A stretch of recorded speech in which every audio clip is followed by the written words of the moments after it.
My name is Laya. I'm 60 years old, and I need to tell you about the day my son taught me that being a good mother doesn't guarantee being a valued one. This isn't a story about money, even though I spent over $15,000 on a dream vacation. It's not about revenge, though God knows I was tempted. This is a story about what it feels like to be disposable to the child you raised, loved, and sacrificed for. I'm a successful woman by most standards. I built my own marketing consulting firm from the ground up 25 years ago. Started in my garage with one client and a laptop. Today, I have 15 employees and clients across 3 states. I'm not telling you this to brag.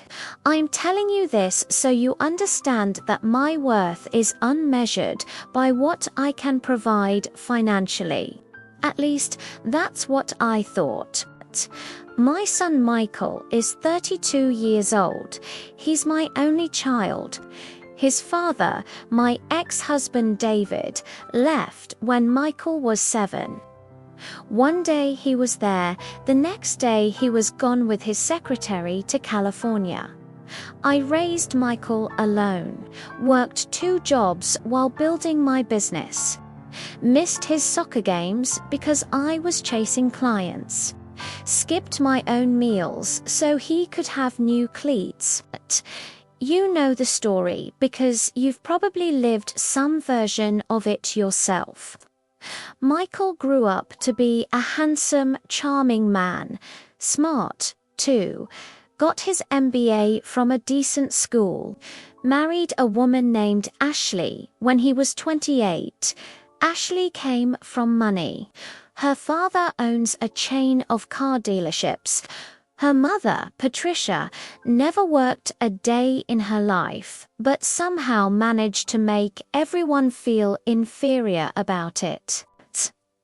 From day one, I could tell Ashley wasn't thrilled about her husband having a working-class mother. The way she'd correct my grammar at family dinners.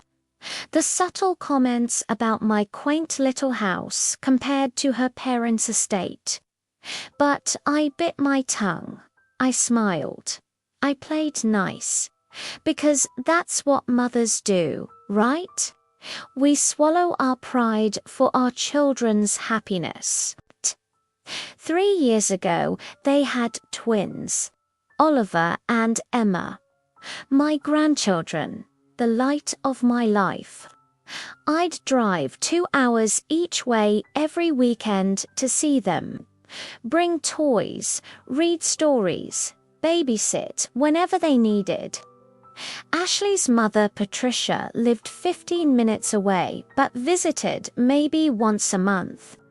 Yet somehow, the kids called her Mimi and treated me like a distant relative they barely knew. Last Christmas, I decided to do something special. Business had been exceptional. I'd landed 3 major clients and my revenue was up 40%. I could finally afford to give my family something they'd never forget. A 2-week vacation to Hawaii. Not just any vacation, first-class flights, a beachfront villa in Maui, activities booked for the kids, spa days, sunset cruises, the works. I spent weeks researching, planning every detail. I wanted it to be perfect. I imagined building sandcastles with Oliver and Emma, teaching them to snorkel, watching their faces light up when they saw their first Hawaiian sunset. Finally, having uninterrupted time with my grandchildren, away from Ashley's constant scheduling and Patricia's looming presence. I presented it to Michael and Ashley at New Year's dinner. I'd made a whole presentation on my iPad. Photos of the villa, the beach, the activities. I'd even picked out dates that worked around the twins' preschool schedule and Michael's work commitments. "Mum, this is too much," Michael said, but he was smiling. I could see the excitement in his eyes. Ashley's response was cooler. "It's very generous, Leah. We'll have to think about dates that work for us." "I've already checked your calendar," I said, trying to sound helpful rather than pushy. "June 15th through 29th is clear for everyone. We'll let you know," Ashley said. In that tone that made it clear the discussion was over. Over the next few months, I threw myself into planning. I called Michael weekly for updates on the dates. He was always vague. "We're working on it, Mom." Ashley's coordinating schedules, I told myself it was fine. They were busy. Young parents with demanding jobs. Of course, they needed time to organize. In March, I went ahead and booked everything. The villa, the flights, the activities, all in Michael's name, as I'd promised. I wanted this to be their vacation. I was just the grandmother tagging along, grateful to be included. I sent Michael all the confirmation emails. "Everything's booked." I wrote, "Just need you to confirm the dates with your work, and we're all set." His response came 2 days later. "Thanks, Mum, will do." That should have been my first warning sign. The flatness of it. No excitement, no gratitude, just acknowledgement. In April, I started shopping for the trip, matching swimsuits for me and Emma, beach toys for the kids, a new camera to capture every moment.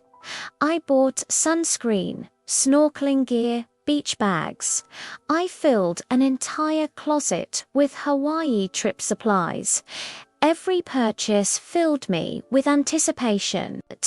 I called Ashley directly one afternoon. I wanted to coordinate what we're packing for the kids. "I don't want to duplicate things.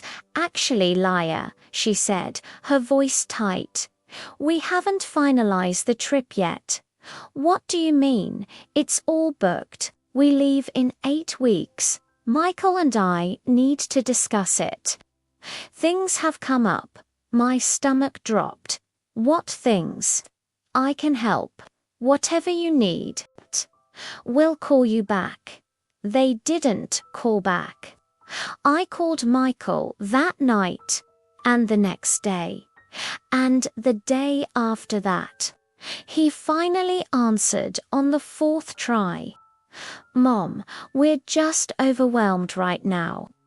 Ashley's mom has been having some health issues and we're retrying to figure out childcare situations and work schedules. Can we talk about this later?" "Michael, the trip is in 6 weeks. If there's a problem, we need to deal with it now. Some of these deposits are non-refundable." "I know, Mum. I'm sorry. We're not saying we're not going. We just need time to work out logistics." Time to work out logistics. That's what my son said about a fully paid, fully planned vacation that I'd spent months organizing and thousands of dollars funding. I should have cancelled then. I should have taken my money back, acknowledged that I'd overstepped, and moved on. But I didn't, because I'm a mother. And mothers hold on to hope far longer than sensible people should. May came and went, with no word. I called, I texted, I emailed. Michael's responses became shorter and less frequent, still figuring things out. "We'll let you know soon. Can't talk now, at work." 2 weeks before the trip, I drove to their house unannounced. I needed to know what was happening. I needed to look my son in the eyes and ask him directly. Ashley answered the door with Emma on her hip. Her smile was cold. "Laya, we weren't expecting you." "I need to talk to Michael about the trip. He's at work." "Then I need to talk to you." "What's going on?" "Why won't anyone give me a straight answer?" She sighed, that martyred sigh of someone being forced to deliver unpleasant news. "Come in." We sat in her pristine living room, everything white and grey and sterile. Emma toddled off to play with toys in the corner. Ashley folded her hands in her lap like she was about to conduct a business meeting. "Laya, we appreciate what you've done. We really do. But the timing just doesn't work for us right now. The timing, I cleared this with you months ago. Things change. Michael's taking on a new project at work. The kids have activities. It's just not feasible. So cancel the activities. Tell work he needs this time. Ashley, I've paid for everything. Everything is booked and ready. All you have to do is show up. We're not going." Her voice was flat. "Final. What do you mean you're not going? This is a $15,000 vacation. We didn't ask you to book it." The words hit me like a slap. "We didn't ask you to book it," as if I'd forced us on them. As if wanting to create memories with my grandchildren was some kind of imposition. "I'm your son's mother," I said quietly. "These are my grandchildren. I wanted to do something special for all of us, and we appreciate that. But we've decided the timing isn't right." There was something in her voice, something she wasn't saying. I stood up, my purse still clutched in my hands. "When were you planning to tell me Michael was going to call you? When? The day before we're supposed to leave." She didn't answer. She didn't have to. That was exactly their plan. Let it get so close to the departure date that I couldn't get refunds, couldn't replant, couldn't do anything but accept the loss. I left without saying goodbye, sat in my car in their driveway and cried. Ugly crying. The kind that makes your whole body shake. Not because of the money. I could afford the loss. I cried because in that moment I understood that I meant nothing to them. I was useful when they needed babysitting. I was useful when they needed gifts for the kids. But when it came to actually spending time with me, actually including me in their lives, I was disposable.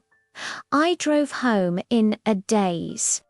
I kept thinking about all the hours I'd spent planning it. The excitement I'd felt buying Emma that little purple swimsuit with the ruffles, the Pinterest boards I'd made of Hawaii activities for kids, the stupid matching mother-daughter beach cover-ups hanging in my closet. That night, Michael finally called. "Mum, Ashley told me you stopped by. Why didn't you tell me you weren't coming?" "It's complicated. Explain it to me then. Make me understand how you can let your mother plan and pay for a family vacation and then just decide not to go without even having the decency to tell her directly." Silence. "Then we didn't think you'd take it this hard. Didn't think I'd take it this hard, like I was being unreasonable. Like my feelings were an inconvenience." The money isn't even the issue, Michael. It's the disrespect. It's the fact that you've been avoiding my calls for weeks instead of just being honest with me. I'm sorry you feel that way. I'm sorry you feel that way. The non-apology apology. I learned in that moment that I raised a man who could look at his mother's pain and feel nothing but irritation at having to deal with it. What am I supposed to do with this vacation, Michael? Everything's booked in your name. I can't even go myself. Can't you get a refund? Some of it's non-refundable, and that's not the point. Then I don't know what you want me to say, Mum. What I wanted him to say was that he was sorry, that he understood he'd hurt me, that he valued me, that I mattered.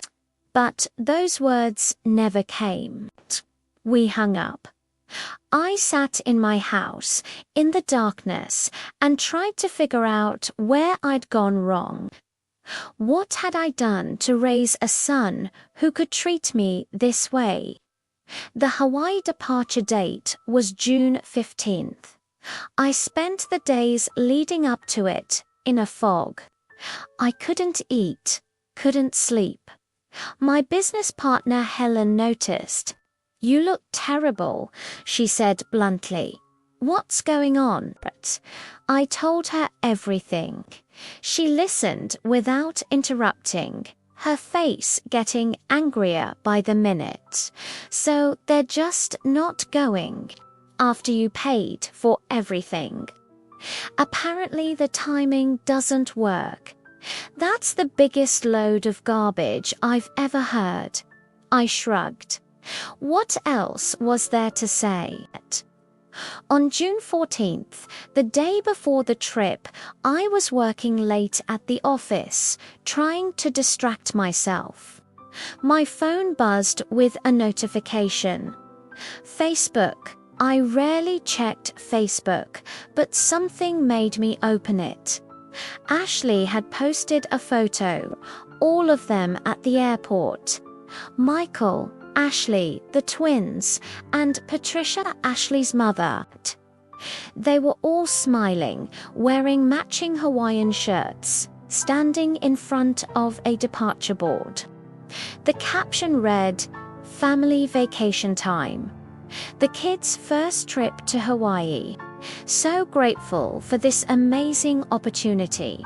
Hashtag blessed, hashtag family time, hashtag Maui, hashtag Hawaiian vacation." I stared at the screen. Read the caption again. Looked at the photo again. Patricia was there. In my place. They'd taken Ashley's mother on the vacation I'd planned and paid for. My hands started shaking so badly, I almost dropped the phone. I scrolled through the comments. Dozens of people congratulating them. "Have fun, so jealous. What an amazing family trip." Helen walked by my office, saw my face, and immediately came in. What happened? I turned the phone to show her. She read the post, and for a moment she just stood there in shocked silence. "Are you fucking kidding me?" she finally said. "Tell me this is a joke. They took her instead of me. On the trip you paid for." I nodded, unable to speak. Helen sat down heavily. "Liar, this is beyond disrespectful. This is cruel." She was right. It was cruel. They didn't just cancel on me. They replaced me. They took the vacation I'd gifted them, erased me from it, and gave my spot to someone else, and then posted about it publicly, as if I didn't exist, as if I hadn't been the one who made it possible. I looked at the photo again. Patricia was holding Emma. Michael had his arm around Ashley. Oliver was wearing the shark t-shirt I'd bought him for his birthday. They were using the vacation I'd planned, staying in the villa I'd booked, flying on the flights I'd purchased. Everything was in Michael's name, just like I'd arranged. They'd just showed up and taken it without me. "Call him," Helen said. "Call him right now and make him explain this." I did. Michael answered on the third ring. I could hear airport noise in the background. "Mum," I saw the post. Silence. "You took your mother-in-law, Mum. Look, I can explain. You took her on the vacation I planned and paid for. We thought Patricia could use a break. She's been stressed with her health issues. So have I. I'm 60 years old with high blood pressure and I work 60-hour weeks. Did you think about whether I could use a break? Mum, please don't make this a big thing." A big thing. Michael, I spent over $15,000 on this trip. I planned every detail, and you replaced me with your mother-in-law without even telling me. We didn't replace you. We just thought Patricia should come instead. Not in addition to, instead of. The word hung between us like a knife. Why? What? Why her, instead of me? What did I do to deserve this? Another long pause. Then Ashley thought it would be better. The kids are more comfortable with Patricia. She knows their routines better. The kids are more comfortable with Patricia. My grandchildren. More comfortable with a woman who sees them once a month than with their own grandmother who drives 4 hours every weekend to spend time with them. And you agreed with that. I have to support my wife, Mum. There it was. The truth. When forced to choose between his wife and his mother, Michael chose his wife. Which would be fine, would be healthy even, except that his choice involved humiliating me, stealing from me, and then flaunting it on social media. Did Ashley even try to get refunds? I asked, or did you always plan to take Patricia instead? No answer. Michael, did you ever plan to take me on this trip? The silence told me everything I needed to know. Over the next 2 weeks, I watched my vacation unfold on social media. Ashley posted daily the villa I'd chosen, the sunset cruise I'd booked, the snorkeling trip I'd researched, the kids' surf lesson I'd scheduled. Patricia in every photo, Patricia holding the twins, Patricia building sandcastles, Patricia at the luau. My friends saw the posts. My colleagues saw them. People started asking me about it. "Oh, I saw your sons in Hawaii. Did you have a good time?" I didn't go, I'd say, trying to keep my voice steady. Oh, why not? What was I supposed to say? That my son replaced me with his mother-in-law, that I'd paid for a vacation I wasn't invited on. So I lied. Work got busy. Couldn't make it. One evening, my sister Rachel called. She'd seen the posts. "Leah, what the hell is going on? Why is Patricia in Hawaii and you're not?" I told her everything. She was silent for a long moment. "Have you talked to a lawyer?" "About what?" "Getting your money back." "This is fraud." "It's not fraud." Everything was in Michael's name. I gave it to him as a gift he didn't use as intended. There's no legal recourse here, Rachel. It's a family matter. No, she said firmly. It's abuse. You're being financially and emotionally abused by your son. I'd never thought about it that way, abuse, but she was right.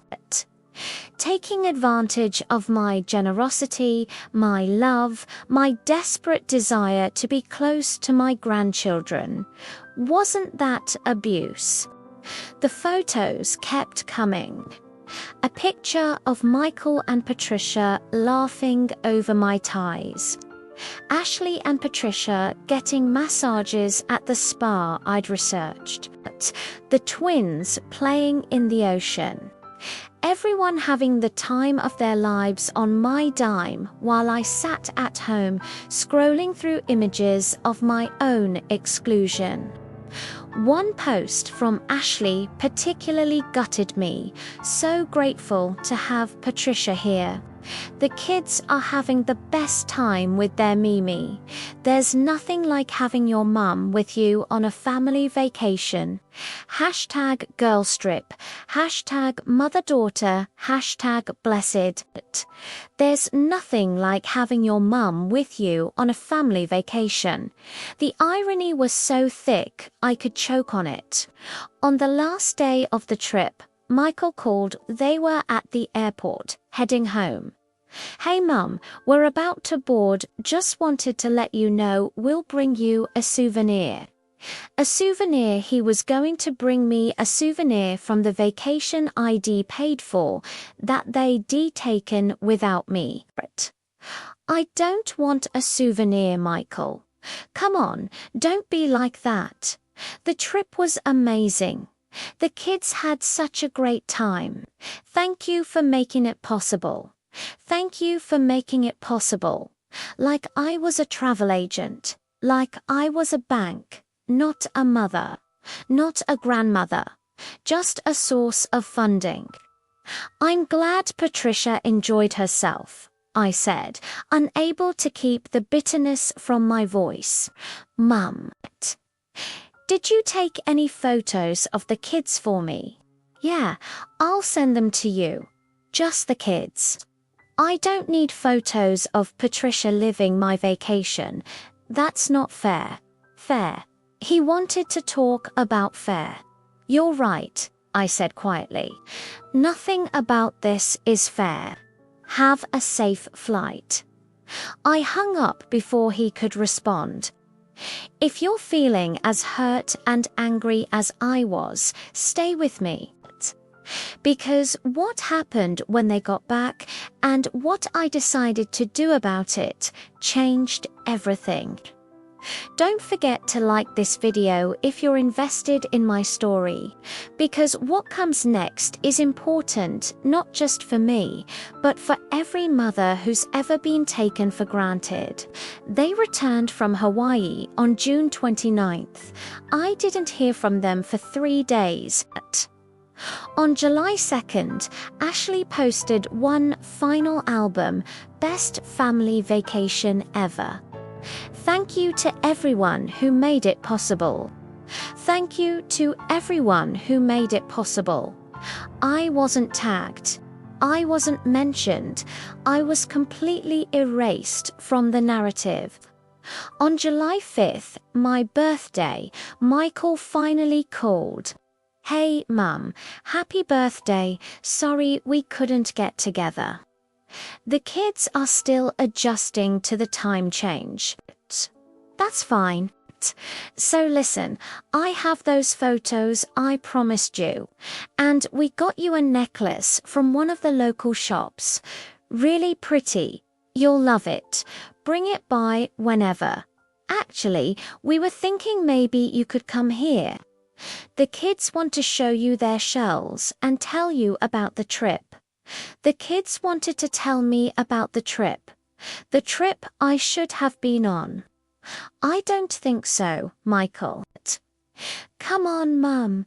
Don't be this way. What way is that? Difficult. I know you're upset, but upset? I laughed, a harsh sound even to my own ears. Michael, do you have any idea what you did to me? We went on vacation. You said yourself you wanted us to have this experience with me. I wanted to create memories with you and my grandchildren. I didn't pay $15,000 to be excluded. You're being dramatic. Those words. You're being dramatic. The same words men have used to dismiss women's pain for generations. Let me ask you something, I said. If Ashley's father had paid for a family vacation, planned everything, gotten excited about spending time with you all, and then you'd replaced him with my mother without telling him, how do you think he'd react? Silence. That's what I thought. You'd never dare do that to Patricia's husband, but you did it to me because you don't respect me. You don't value me. I'm just the bank that funds your life. That's not true. When's the last time you called me just to talk? Not to ask for babysitting, not to borrow money, just to see how I'm doing. He couldn't answer it. When's the last time you brought the kids to visit me instead of making me drive 4 hours round trip every weekend? Nothing. When's the last time you chose me, Michael? When have you ever put my feelings before Ashley's demands? I don't have to listen to this. No, you don't. And I don't have to keep trying to buy my way into your life. I don't have to keep being the grandmother who is only good enough when you need something. Mum, I need space. Michael, I need time to figure out if I want to keep having a relationship with you. You're overreacting. And there it was again. My pain dismissed. My feelings minimized. Goodbye, Michael. I hung up. And for the first time in my life as a mother, I didn't call back. I didn't text. I didn't apologize for having feelings. I just ... The weeks that followed were the hardest of my life. I cried more than I'd cried since Michael's father left. But this hurt worse because Michael chose to hurt me. His father was a coward who ran away. My son looked me in the eye and decided I wasn't worth basic decency. I saw a therapist. Dr. Monroe, a woman about my age who'd heard variations of my story 100 times. You gave and gave until there was nothing left, she said. And now you're confused because the giving didn't guarantee love. She was right. I'd operated under the assumption that if I was a good enough mother, generous enough, available enough, my son would love me. But love isn't transactional. And sometimes, despite your best efforts, you raise people who simply don't value you. Michael called a few times. I didn't answer. He texted. I didn't respond. Ashley left a voicemail saying I was being childish and hurting the children. That was rich, considering she was the architect of my exclusion. 6 weeks after the Hawaii trip, Michael showed up at my office. Helen tried to stop him, but I told her to let him in. He looked terrible, exhausted, stressed. Mum, we need to talk. I'm listening. The kids miss you. That was his opening. Not I'm sorry, not I was wrong. The kids miss you. I miss them too, so why are you punishing them? And there it was. I was punishing them, not taking responsibility for his actions that led to our estrangement, blaming me for protecting myself. Michael, I love Oliver and Emma more than anything in this world. But I won't be in their lives as a part-time, when convenient grandmother who's expected to fund experiences I'm not invited to. It was one trip. It was a $15,000 betrayal. It was weeks of planning and excitement. It was seeing my family create memories without me. It was watching Ashley post photos, thanking everyone who made it possible without mentioning my name. He sat down, rubbed his face with his hands. Ashley said, "You'd get over it." Ashley was wrong. And Michael, the fact that you let your wife dictate how you treat your mother is part of the problem. She's my wife. I have to make her happy at the expense of the woman who raised you alone, who worked 2 jobs to give you everything, who sacrificed her own happiness for yours over and over again. I didn't ask you to sacrifice it. Those words hung in the air between us. He was right. He hadn't asked. I'd given freely, but that didn't make his disregard acceptable. "You're right," I said quietly. "You didn't ask. I chose to put you first. But I thought that when you grew up, when you had your own family, you'd understand the depth of that love and honor it. Instead, you took advantage of it." I don't know what you want from me. I want you to see me. Really see me. Not as a babysitter or a bank account. As a human being with feelings. As your mother who deserves basic respect. He stood up. "I should go. Michael, wait." He turned back. "I need you to understand something. I will always love you. But I can't keep hurting myself to maintain a relationship where I'm not valued. So I'm giving you a choice. We start over with boundaries and mutual respect, or we take a long break, maybe permanent. You'd really cut me out of your life. I'd really stop accepting crumbs from my own son." He left without saying another word. That was 3 months ago. Michael and I have spoken twice since then. Brief surface-level conversations. I haven't seen the twins. I won't lie and say it doesn't kill me every single day, but I also won't lie and say I regret my decision. I spent 60 years being whatever everyone needed me to be, the devoted mother, the sacrificial provider, the always available grandmother. And where did it get me? Excluded from my own gift, replaced like I meant nothing. I've started therapy regularly. I've reconnected with friends I'd neglected while chasing after my son's family. I've taken up painting again, something I loved in college but gave up because I was too busy being everything to everyone else. Last week, I booked a trip to Italy. For myself, first-class flight. Beautiful hotel in Tuscany. Art classes. Wine tours. Everything I want to do with no one to please but myself. Helen is coming with me.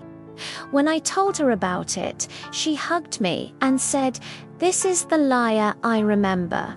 The one who existed before she made herself small to fit into her son's life."